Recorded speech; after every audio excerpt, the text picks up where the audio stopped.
ประตูလေးလဲတော့ဘာလေးလဲလန်တိုင်းအောင်မျိုးသမီးလန်တိုင်းအောင်မျိုးသမီးလန်တိုင်းအောင်မျိုးသမီးကြည့်ရတာလည်းပေါ်တော့အဲ့မျိုးသမီးဆိုတော်ပြန်လေခေါ်နေတဲ့တန်းဟိုဝဲနဲ့ရန်ပြတော့အစမပြေခေါ်ကြည့်လာခဲ့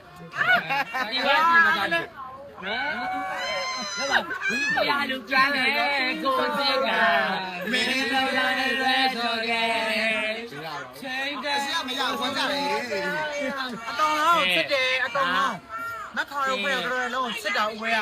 အခုမှပဲရိုက်ဖြစ်တော့ရံဝင်ရောက်တာကြာပြီပေါ့နော်ဒါပေမဲ့နော်ဘယ်နဲ့ပြန်ပါโอเคနဲ့ပြန်มาပြီရှင်โอเคခေတ္တ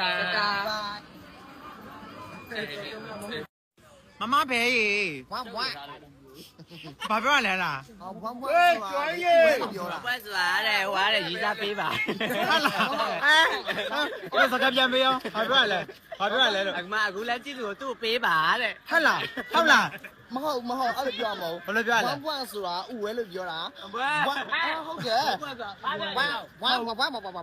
ဒါကြတော့ဥဝဲရဲ့ယောက်ျားတန်းထအောင်လို့ပြောတာဟုတ်ဘူးငါတို့ကအနီးကပ်နေတော့သူရဲ့အဓိပ္ပာယ်ကိုငါတို့ကသိတယ်တန်းထမရသူတဲ့ဟာဆိုတော့ဟာနေရပါတော့တန်းနဲ့တိုက်နေတာမတိုက်နေတာလို့ပြောချင်တာဘဲနဲ့တန်းထအောင်เนี่ยညီကိုတွေလားဟာ